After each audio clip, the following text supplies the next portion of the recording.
Oh my God, we're live. I told you I'd freeze up as Yeah. soon as I hit the record button. Keep breathing. No, I asked if you did show choir so that we could do the vocal exercises. I was in choir, but not show choir. Oh, what's the difference? Wasn't show choir more flashy? Sequins, Yeah, glitter? that's how I pictured you.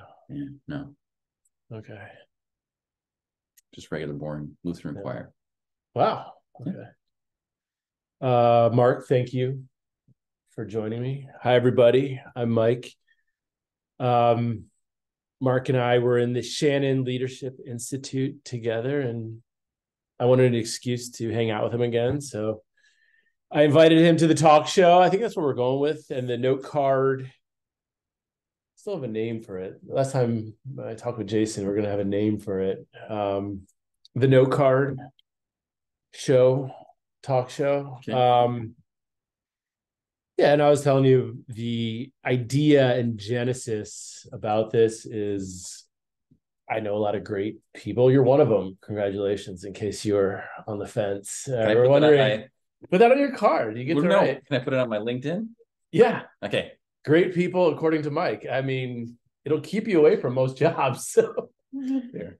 um, yeah, and we did the Shannon Leadership Institute where there were a lot of really awesome people with open hearts navigating this existence. And so it just, I had this idea for a project of figuring out how the hell you all do it. You include yourself in that too. Yeah, and I'm trying to figure it out. So this is, Yeah. I hope by the How end do of you this, do it too? Yeah. Yeah, I'm getting better. Yeah, I love it. No, you're right. You're right. I am doing it. It may not be smooth all the time, but I am. I am. That is a good reminder. Self-compassion. Thank you. I'm gonna write that. You're welcome. Okay, yeah. I'm getting to be supposed to ask you the questions. Now I'm gonna work through my existential journey. At the end of the day, is there any difference between me and you? It's true. We're all interdependent. That's what I'm talking about. Interconnected. Mm-hmm. So that's the gist. I was really inspired by so many amazing people in our community doing good shit. And so it's like, how do they do it day in, out? And the theme, the prompt that I gave you is loosely, how do you attempt to, or how do you show up with love? Like, how do you navigate the highs, the lows, the struggles, like what works, what seems like, I don't want to use failure, but what seems challenging. But first, Mark, tell us about you. Big open question.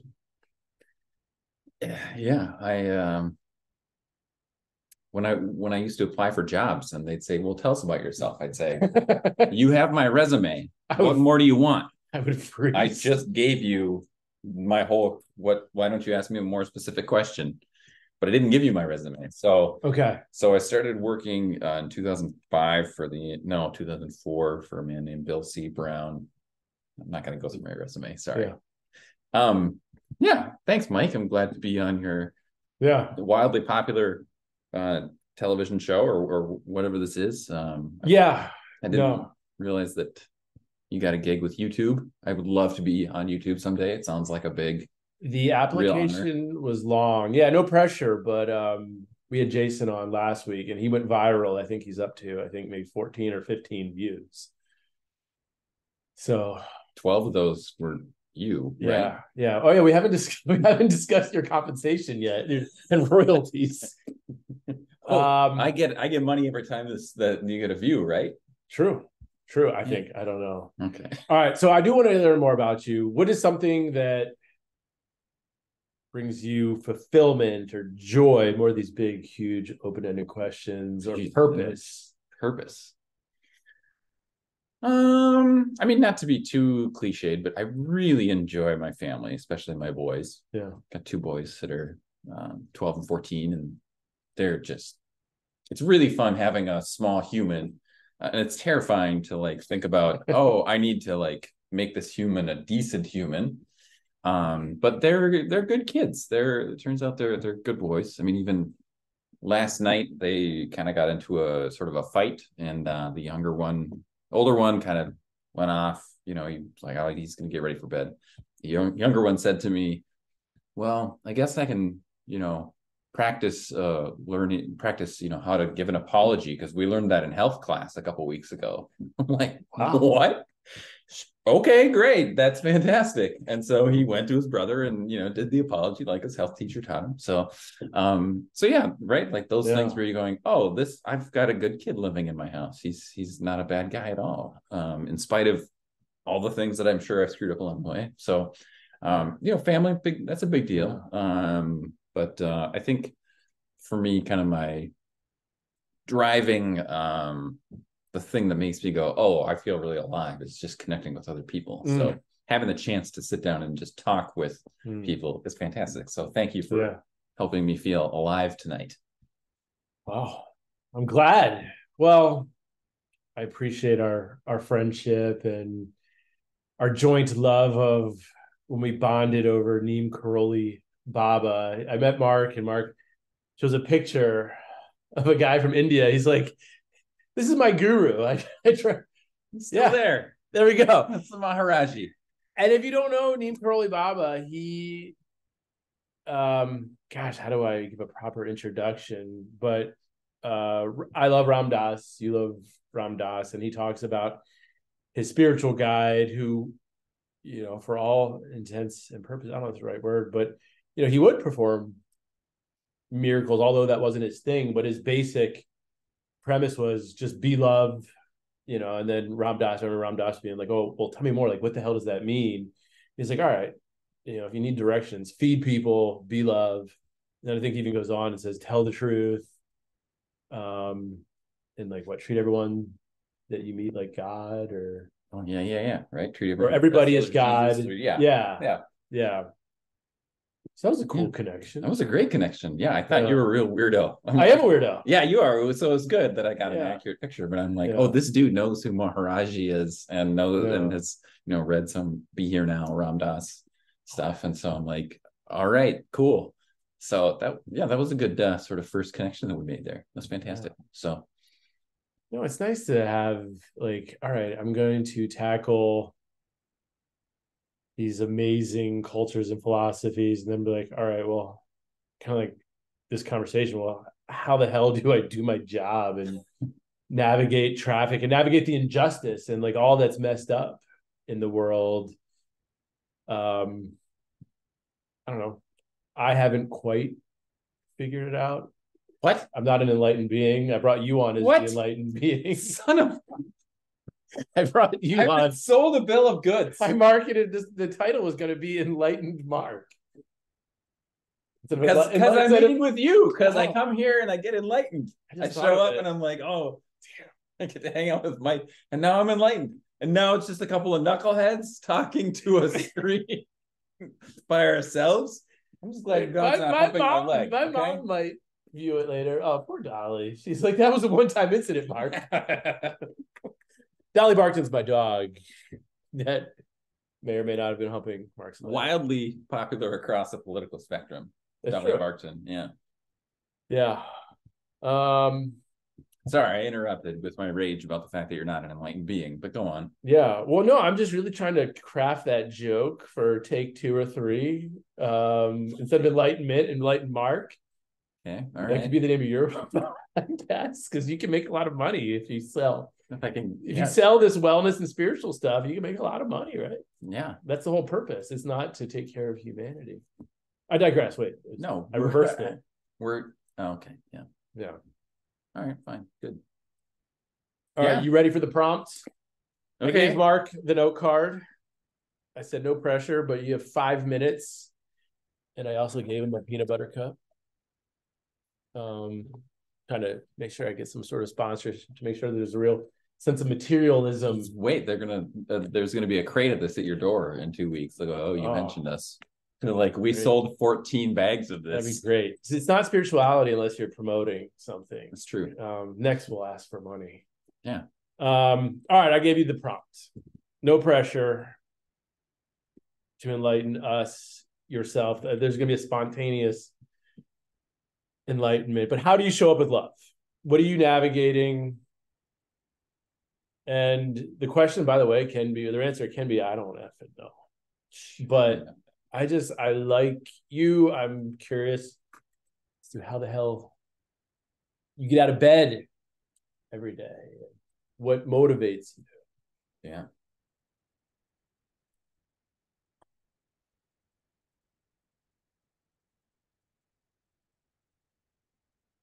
No, it's yes, I'm pretending like I didn't have time to prepare. But you get to pause. You get to pause. I know. That's actually a good technique. Mm-hmm. Sure. Do some breathing.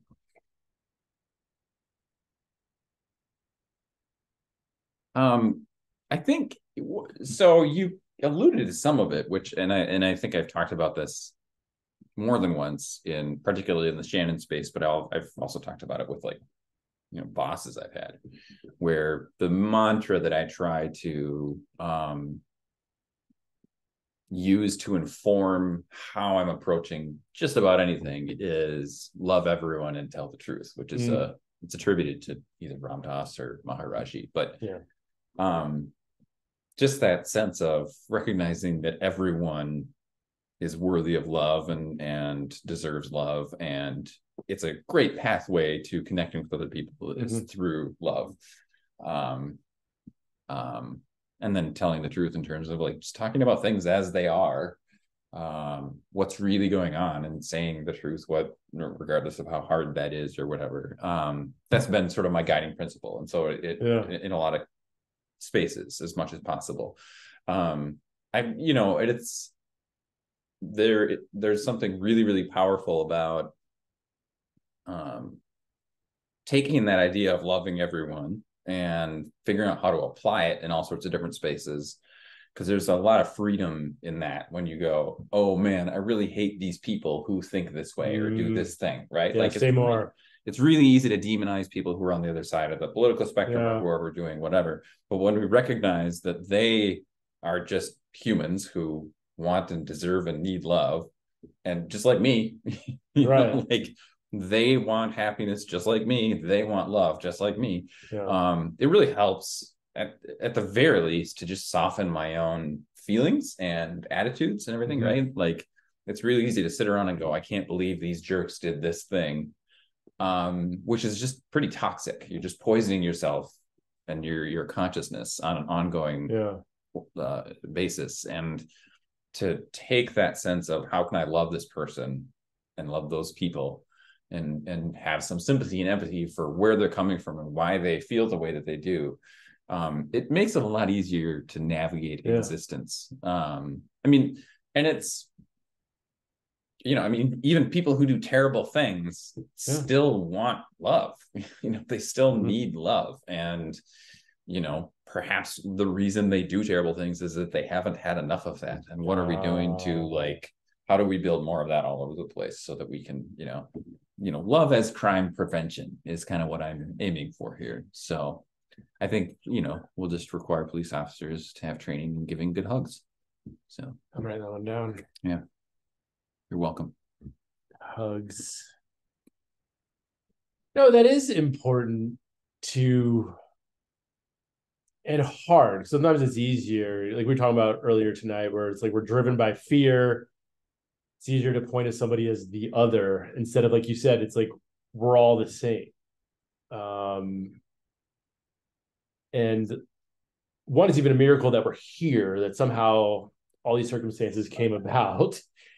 And then, like, we're shaped by our experiences. Like, any number of decisions could have taken me in any route. So I don't know, what got you to this space where you were even thinking about mindfulness and Maharaji and thinking of others as us? Because I was a cynical asshole for a lot of my life. They're the problem, whatever, it's political stuff. And now I'm trying to be a bit more nuanced, compassion, just really trying to be humble and open-minded and say, you know what, I don't know a lot of things. Like, what brought about, or were you born this way? Just born this way. I just came out of the womb. You came out of the womb? Yeah. I got out of the womb. I said, someone get me some LSD. It's time to expand my consciousness. I was not very high base. So you were reincarnated then? Yeah. Are you? That makes more sense. You were. No, I don't know. That's a great question. I haven't thought about it. I think, like I spent a long time listening to the Pete Holmes podcast, You Made It Weird. And that's where I first heard of Ram Dass and Maharaji. Okay. And he talks about that stuff a ton. And so that's kind of where it first came from for me and getting that exposure. But I had some significant like mental health issues about 10 years ago around anxiety and hypochondria, and started getting into more positive psychology type stuff, right? Yeah. And so some just for health, and then I was just interested in the concept of positive psychology, and so was in a couple of different groups that were focused on nice. all the different facets of positive psychology. Because people are like, oh, you just want to be happy all the time? You can't be happy all the time. It's like, no, I know. It gets foolish for us to try and be happy all the time, or to always have joy, because it's just toxic in that way too, right? It's eating a diet entirely made of donuts. Then you're bypassing feelings instead of acknowledging feelings. Right. And so it's much more expansive when we talk about positive psychology in terms of like a sense of purpose, or a sense of wonder, or a sense of meaning, or all these connectedness. There's all sorts of things that feed into positive psychology that aren't just about joy. That's one of them. Happiness is one of them, but the fullness of the human experience is such that it's too limiting to just say let's just be happy. But it was in that space of like studying those things and learning about those things that I think I was really interested in. How are we thinking about just the practical side of it is of like, how do I hack my own feeling of goodness and whatever. And one of my favorite things to do is to just be like, oh, today's my birthday. No way. Sure. Yes. Because one day it was literally my birthday. I'm driving to work. Someone let me merge in, and I'm like, it's my birthday. They did that for me because it's my birthday. So for some stupid reason, because the Earth was at this point in the solar system going around the sun, the same place it was when I was born, basically, right, on my birthday. For some reason, that's an auspicious or special day. Like I'm going, oh, and it was basically, I'm tuned to look for the good things, right? And I'm going, it's my birthday. Well, now every day I go, today might be my birthday. What's the thing that's going to happen? And so now suddenly, instead of looking out for saber-toothed tigers, the way I'm evolutionarily wired to look for fear and threats and the things that keep me alive, I can instead say, what's the good thing that's going to happen to me? What is it going to be? It's going to come around the corner, right? So like that hack alone is, huge, right? But it kind of evolved into like taking yourself out of like survival mode, like, all right, everyone's out to get me, there's a saber-toothed tiger over here that's going to maul me, because that has our bodies in fight, flight, or freeze, or whatever the other aspects. Look, our bodies are not, our minds and our systems are designed to keep us alive, not to keep us happy. Right. I know. I'm supposed to look for the threat. I'm supposed to look for the negative thing. I'm supposed to go like, what can kill me? What is it? Which is not a fun or happy way to live, but it's what's got us to here. But that's our default setting. Yeah. Right. So I'm like, how do we consciously override that with something that's way better for us? Right. So so like we're constantly, and everything in the news in terms of how, the things that catch our attention, it's based on fear. It's basically like hacking these built-in evolutionary systems to take us away from happiness and being present and being in the moment and like being, happy, well-rounded people. So like, we can fight that, but some of it is around like being conscious of that and being deliberate about that. So what does that look like? I love the birthday. I'm like, oh man, that's amazing. But you said wonder, and I think the struggle is like, I love the moments of awe and connectedness, curiosity, but then sometimes I just get really overwhelmed by like what's in our community, what's across the globe. And like, I really have to be like, all right, here's how I can put forth a solid effort, but also give space to myself, to my relationships, to my family. Like, so yeah. I mean, how do you navigate? Like, what's the practical? I already got birthday hack one. That's awesome. You're gonna write a book about that. Okay. And I'll just text you every day. It's your birthday. Happy birthday. Did I do that to you? Yeah. No, I want it now. Oh, okay. No, well, the other hack is when it's your birthday, you text someone and you say, happy birthday. They're like, it's not my birthday. And you say, oh, I thought we had the same birthday. And then they'll say, happy birthday. It's how you you extort a happy birthday greeting from someone. All right, this took a different turn, but all right. I thought we had the same birthday. Oh, no. Oh, happy birthday, Mark. Oh, thanks. But the fun part is then Siri in your Apple, it goes, yeah. Oh, so this might be Mike's birthday because you told him happy birthday on this date. And so then like 50 people on my phone, it's like the same birthday as me. Yeah. Thanks, technology. Well, now we have AI hacking not only our consciousness, sure, and birthday calendars. Yeah, sure. Exactly. Whatever. But no, yeah. So like in terms of my journey, like that space of how do I be more happy, it eventually kind of, you know, overflowed into the sort of spiritual space of there's deep happiness and purpose in understanding our place in the universe and having a sense of sort of spiritual you know, feeling okay about everything. To me, like the nature of duality is such an illusion. The ego is an illusion, and getting outside of that stuff is really what has led me into the space around, you know, Maharaji and love and all that sort of bullshit. Where'd you put your crystals, by the way? I think I need. I did have a plant for the video. Oh, that's good. So we'll take the plant energy. Okay. Are you battling your condition? Because a lot of this stuff, like I can read and practice and I get it in my head intellectually, but like I'm just still kind of just untangling years and years of conditioning of being what I was supposed to be and being what a success is. And I battle my ego every day. I'm always like, all right, Mike, that's your ego. But I'm like, I know, but then like I throw a tantrum. I'm like, but I want it. I want to be important. But like because Ram Dass says, like, you spend so much of your life becoming somebody, and then something kind of snaps, and then the second half is like becoming nobody. Mm-hmm. And I get it intellectually, and I'm trying to journey there. So I mean, I don't know, like the way I think about it is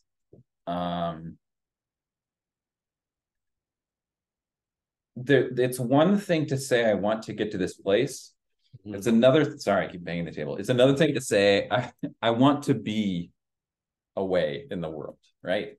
And so instead of saying I want to get here or I want to drop my ego, some of this is what are the practices that I'm doing that help me to be closer to whatever it is that I want to be, right? And it's and what are those? Yeah, exactly. And what are those? And am I doing it to my satisfaction, right? And like I've got a reminder in my phone that tells me every day meditate. Do you know how many days I've meditated since I put that on my phone 6 months ago? Like 0. Ready to breathe every day. Okay.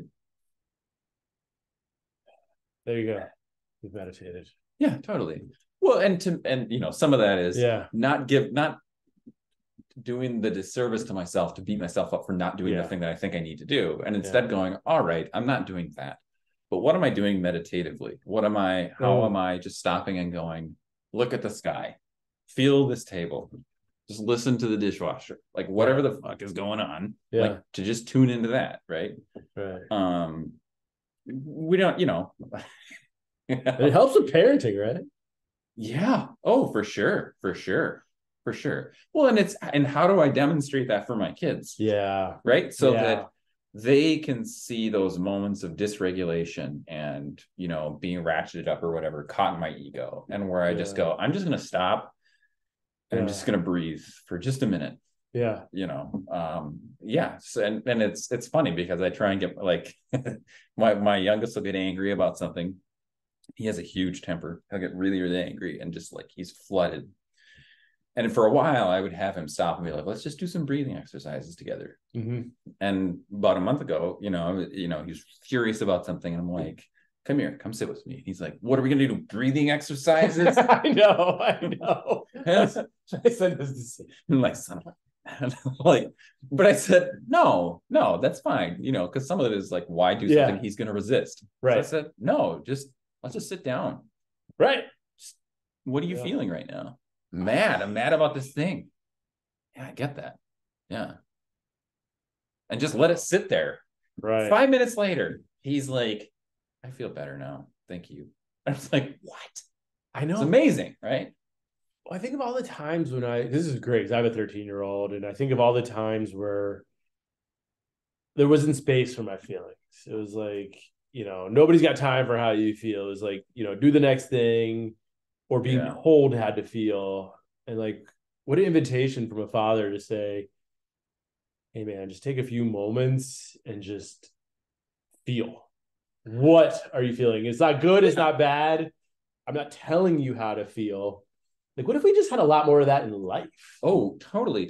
Well, and it's there's this gaslighting that happens, right? Oh, you know what I mean? Where you're like, oh, I'm really upset about this thing. Yeah. And on the one hand, you can resist it. Yeah. And someone, your partner or whoever can push back and be like, well, why would you feel that way? You don't need to feel that way. Right? Like totally invalidates the feeling. So now you're going, oh, so there's something wrong with me. Maybe I shouldn't be feeling this way. Instead of just going, that's happening. Yeah. That sucks. And to just sit next to you with that and be like, I'm sorry you're feeling that way. Just to give it the space, right? Yeah. We just don't, I just feel like, I don't know, for me and for most people I know, like that's not a practice that we do. Right. Yeah. And a lot of it to me goes back to ego of like, oh, I have to protect, like, oh, you're mad at me. Well, I didn't do anything wrong. It's not my fault. I'm a good boy. Yeah. I'm a very good boy. You are. Thank you. See, Dolly? She's like, whatever. Who's a good boy? No, but it's like we're coming at everything from the space of fear or insecurity or whatever, and so that we can't be fully present with someone who needs us to just listen and let their thing be there. Yeah, in my relationship, my partner has a ton of great qualities, but she's a listener, and I'm like trying to learn this instead of like being a fixer. And like verbalizing stuff is like, tell me how you're feeling versus like, this is what you're doing. This is what I'm doing. And so like, yeah, just giving yourself space for others, giving like your family that space. And I know I'm a work in progress. I'm trying to even speak to AJ honestly and be like, I'm frustrated, or like, this is how I'm feeling. It's not who you are, but like, yeah, I am frustrated with this action. Like, I told you to take the dog out. Yeah. So even small things, and then the bigger things. It's like, wow, that you are dealing with a tremendous amount of issues. Tell me how you're feeling, and then just letting that be. And it's so counterintuitive to be like, I'm the dad, I have to know all the answers, or like even sharing with my son, like, some days I don't know what I'm doing. Some days I think I have it figured out, and other days are really hard, and I'm tired and discouraged, and I just need to get my ass in bed because nothing good is coming from me being awake. So when you were a child, especially, did your parents ever apologize to you for anything? That's fine if you're like, my mom watches this, I can't say anything. No, my parents were both like pretty. They were very loving, but yeah, we were all a little obstinate in my family. I don't think any of us really apologize. I would mostly apologize strategically to minimize punishment. I was kind of, I'm so sorry. Calculated. Right. Well, because like I liked hearing about your son say, I learned this in health class as a value, and mine was like, I want to minimize the pain I'm feeling. It was very self-centered. Oh yeah, totally. I can reduce my grounding because I'm going to apologize. It took a while, and we've come a long way as a family. Like, you navigate this as you get older. Yeah. Sometimes we do well, sometimes we don't do well, but what brought that up? Well, I'm just kind of thinking about it, right? Like that you're showing your fallibility. Like you're Yeah. showing I'm a Right. human. Like, did you have a point in your adulthood where you realize like, wait a minute, my Yes. parents are people. Yes. They make Yeah. mistakes. Right? Yeah. Like that moment of like, oh, they didn't know what they were doing, Yeah. and it's just like, you've been lying to me this whole time. But to be in a I space where know. I think we're very lucky to live in a Yeah. space and time and have the things around us that enable us to say, I don't know what I'm doing, and we'll do the Yeah. thing too, where it's like, hey, I really snapped at you earlier. I'm very sorry. That has Yeah. nothing to do with you. I'm really upset about this, right? Yeah. Like that, my parents wouldn't do that now. Well, my mom will do that like after a couple of days. She'll call and be like, I said this thing and I don't know if maybe that was mean. Like, oh, that's really thoughtful of you to say that. It's fine, we're all good. But like, no, Yeah. parents, I think they're of a vintage, my parents especially, where there was no Yeah. apologizing when you were a kid, and to get something out of them now, it's like, what? But to be in a space now to show your kids I'm a real human. Yeah. Like and you don't have to pretend to be anything else either. Yeah. Just be the human that you are. We can do that, right? Yeah. And while I'm figuring it out, I can still put limits like, hey, you can only play the video games until 9 or 10. Right. Just because I don't have all the answers, I can still put I still have that. Like, yeah, that's a really good reminder, and I'm working on it. Yeah, apologizing can be tricky, and then reflecting, because that's the thing is, am I apologizing to minimize the harm, or like, am I taking the time to reflect how I'm showing up? And I do feel fortunate that I'm in a better headspace and maybe in heart space. Yeah. For that. Yeah. Yeah, it is interesting. Like, I think there's an egolessness that you have to be able to step into to do a I don't want to put judgment on it, but like a good apology, right? Like there are where you're kind of being vulnerable. Yeah. Oh, totally. And to just be like, I'm just going to be honest here. Again, love everyone to tell the truth. I'm going to be honest here and say, I screwed up. I didn't know what I was doing. I'm sorry. I'm going to try not to do it again, but we'll see. Right. Where I think a huge part of my apology ethos for a lot of my life to begin with was really about, I need this person to tell me I'm okay. I'm going to apologize. So, oh my God, will you forgive me? Like, you just got to sit in the gross and just be like, ugh, I screwed this up. And that's, shoot. Yeah. I didn't want to, but I did. And so how do we move forward with that? Right. Yeah. I mean, to some extent, like, I feel like, not to be too grand about it, but I think part of the problem with discussions around race and inequality and those sorts of things is that people are so afraid to just take responsibility and say, oh, or even just acknowledge their position and say, oh, I have a ton of privilege here and I don't have to think about these 15, however many things. Or even more so, I think, is we're so afraid of being called a racist or whatever. Right? Yeah.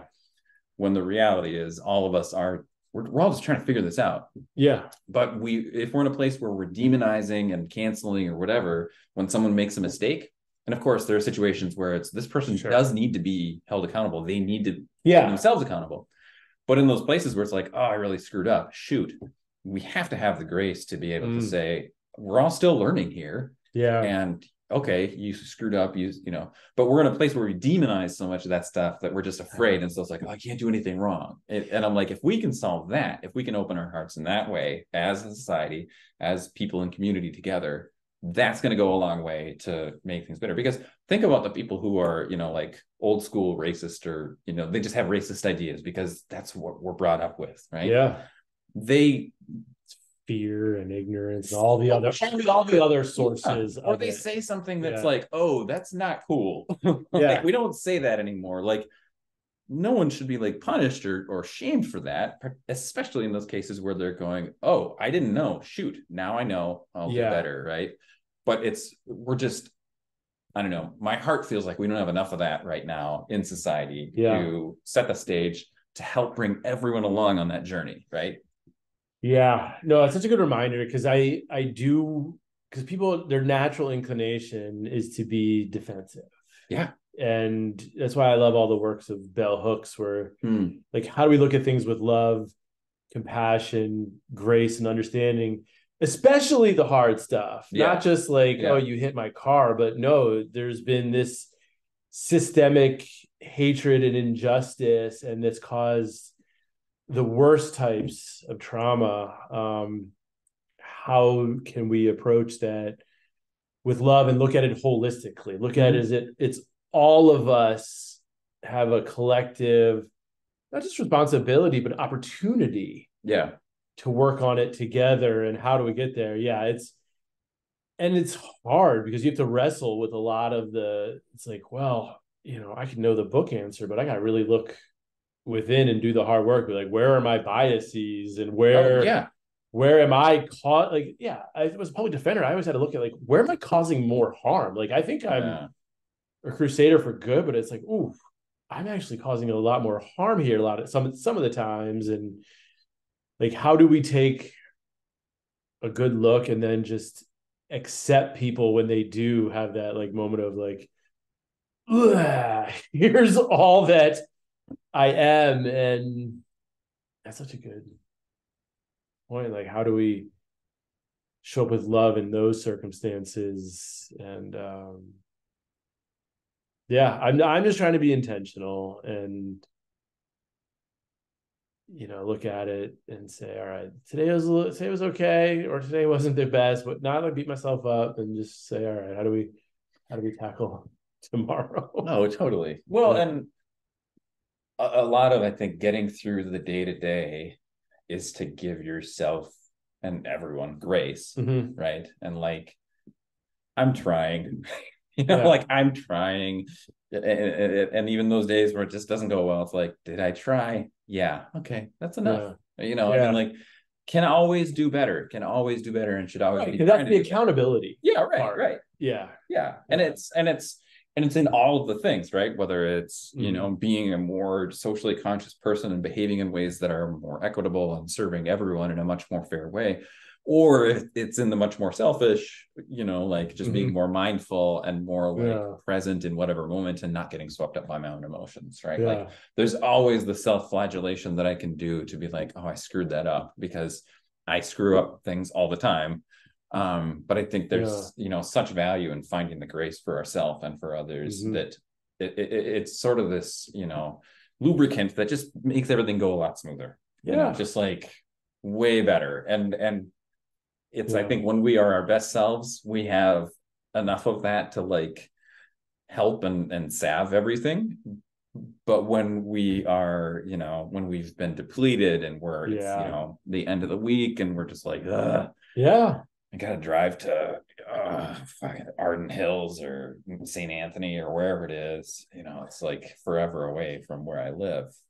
It's hard to show up, be positive. So You got to ford the river. You got to make sure that yeah, you have all the goods in your wagon from yeah. I mean, the big question is, do you caulk the wagon and float it, or do you ford the river? for the river. Do you know how many times Elias and Buttface have died of dysentery? They always come back. You just got to restart. It's true. It's true. What kind of names what's your go-to names for Oregon Trail party Um, members? Like, were you a normal kid? Were you a good kid? I had old like Commodore 64. So half the time the computer didn't even work. I would get so excited for the game. I would take it out of the diskette sleeve. Sure. The 5 1/4 black floppy. Yeah. Yep. And then half the time it didn't even work. But at Oh, school we could use it. I had better names to think of. I would have gone with like one of maybe the trivia names I go with. Like I live in my mom's basement. oh, okay. Yeah. Yeah. No, inevitably for me, it was like here, Elias and Buttface. Buttface or fart or something, Fart's classic. Sure. You can't go wrong with Like fart. whether you're 42 or 5. Yeah. I know. My partner says, can you get through any conversation without some type of bow reference? And I think we've solved one universal mystery, and that's no. But I love talking about gut health, so that'll be the next. Sure. It's the second brain. Oh, Talk about the solar plexus. No, diff. All right. Did you start talking about the vagus nerve? Get out of here. Let's do it. That'll be episodes 2, 3, 4, 5 on EnlightenMark. Okay. You get the closing remarks. It's like the speech and debate. You have 60 seconds of rebuttal to offer any wisdom to the 13 to 15 viewers. Before we go too much further, I'd just like to point out you just said but. I remember in torts, they always use this thing, which is always a kind of funny word. Torts. It is a funny word, yeah.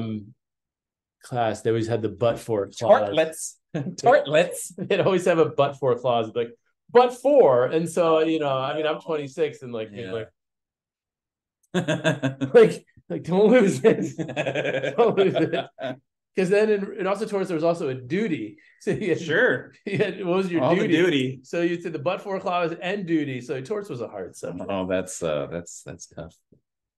Yeah. Counselor, what's so funny?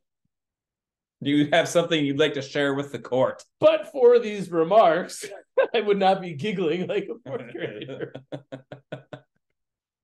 That's good. What, like, this is my closing statement to convince you of what? There's no convincing. You just get an opportunity to share. If you ever wanted to share anything with 13 to 14 people. No one's watching. On YouTube. They didn't make it to this point. I sent it to my mom. That's why my answer was I garbage. know. What's your mom's name? Jean Milius. Jean Hey, Milius is a saint. I sent it to Harry too, and my dad will be like, "What's YouTube?" Oh, there you go. Have you heard the saying? Gene made a machine. Joe made it go. No. Art let a fart and blew the whole damn thing apart. That kills with my kids. Kills. That is. Love that one. They're to the point where they roll their eyes at it. Or like if a name like Gene comes up, they're like, "Daddy, don't." No, I know. My kids like that. I drop them at school. I'm like, quick, give me a quick side hug before the other teenagers see, and then it's me. Oh yeah. Yeah, that's good. That's good. Yeah. I don't know, man. What did other people say? What did Jason and Kate say?